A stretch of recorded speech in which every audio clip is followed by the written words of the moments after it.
नमस्ते दोस्तों। बस सांझ का वातावरण है, बिल्कुल जोरदार, एकदम मनमोहक। हम चल रहे हैं तो आप सब दोस्तों से बात करेंगे। तो मैं आज आपके लिए एक सुंदर कहानी लेके आया हूँ। कहानी रोचक है और बहुत पादक है, इंटरेस्टेड है, आपको मज़ा आएगा। कहानी है मित्रता की। भगवान कृष्ण की बात है। गोकुल के अंदर भगवान श्री कृष्ण जब रहते थे तब उनके बहुत सारे दोस्त मित्र साथ में रहते ही थे। गोपी ये सब तो रहते ही थे, पर जब वो गोकुल के अंदर गायों चराने के लिए वो जाते थे तभी अपनी अपनी गाय लेके जाते थे।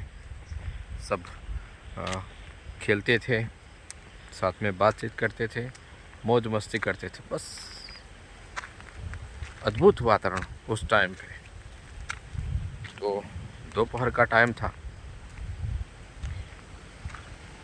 अपने अपने घर से हर ग्वाला कुछ न कुछ लेके आता था खाने के लिए, और सब मिल के बांट के बैठ के समूह में सब खाते थे अपने अपने घर के।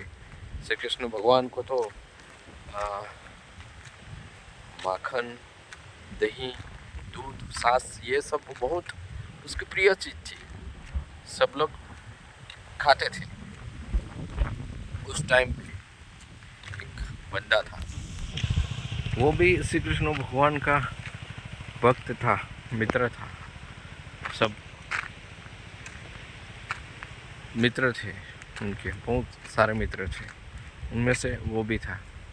तो श्री कृष्ण जी ने उस राघव को कहा कि मैं आपके घर में दावत पे कल आऊँगा। तो पहले तो हम गाय चराने के लिए आएंगे, उसके बाद आपके घर हम चले जाएंगे और खाना आपके यहाँ पर ही मैं खाऊंगा। तो वो बंदा तो बोला, राघव, वो तो पहले तो आश्चर्यचकित हो गया। उसको मंजस में पड़ गया कि ये श्री कृष्ण जी वो तो राजकुमार है नंद बाबा का। इतना बड़ा व्यक्ति वो हमारे घर पे आएंगे, और हमारे घर पे तो कुछ भी नहीं है, हम तो निर्धन है, कुछ है नहीं, तो मैं उनको कैसे बुलाऊं। पर भगवान श्री कृष्ण को वो ना नहीं कह सकते। हाँ, ऐसा बोलता है। और जो अपने अपना जो खाना लाए थे सभी लोग मिल के, वो हंसी खुशी सब खाने लगे। दूसरा दिन होता है। वो तो पूरी रात को उस राघव को नींद नहीं आई, क्योंकि श्री कृष्ण जी हमारे घर पे आएंगे तो उनको हम कैसे स्वागत करेंगे, उसके लिए कुछ बनाना पड़ेगा, कुछ लाना पड़ेगा। पर ऐसा एक टंका भी खाना तो यहाँ हमारे यहाँ है नहीं। तो मैं गाय चराने के लिए मैं कैसे जाऊँ। उसके पास तो गाय नहीं थी, पर वो दूसरों के यहाँ गाय चराने के लिए ग्वाला के रूप में वो जाता था। और कृष्ण भगवान से मिलके उनके साथ उनकी मित्रता हो गई थी, क्योंकि कृष्ण भगवान किसी को ऊंच नीच ये सब नहीं मानते थे, एक समान ही मानते थे, क्योंकि वो तो भगवान थे, वो सब जानते थे। आखिर ऐसा होता है कि वो वाला राघव वो गाय चराने के लिए ही नहीं जाता। जाए तो श्री कृष्ण भगवान उनके यहाँ आएंगे और सब कुछ खाना पीना उनको करवाना पड़ेगा। ये सब तो खाना पीना उनके यहाँ तो कुछ है नहीं। हाँ, मित्र है वो, प्यार है, मोहब्बत है, सब कुछ है। एक मित्र के रूप में वो सब कुछ है उसके अंदर, पर जो स्वागत के रूप में जो खाना खिलाना और उसका स्वागत के लिए सब कुछ करना दूसरे के जैसा उनके यहाँ है नहीं, क्योंकि वो एकदम गरीब था।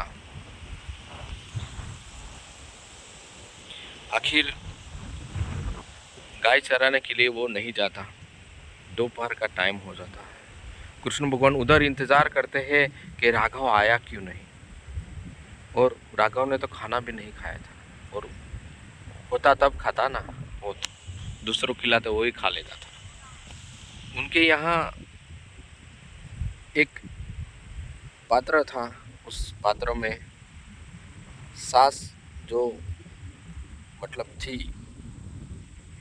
1-2 दिन की, वो जिसको खीरा कहते हैं, वो सास जिसमें पानी ज़्यादा था और वो श्वास कम। उनको भी भूख लगती है, इसीलिए वो पीने की कोशिश करता है। वो पात्र लोटे के जैसा था, वो जैसे ऊपर करता है और वो पीता है और नीचे नाड़ी में से गिरने लगता है। तो श्री कृष्ण भगवान एकदम फास्ट आते हैं उनके यहाँ पे और बोलने लगते हैं कि मैंने तुमको बोला था, आकर तुरंत बोलने लगते, मैंने तुमको बोला था कि मैं आपके यहाँ पे आऊँगा और मुझे कुछ खिलाना पड़ेगा, और आप तो अकेले ही ये पीने लगे।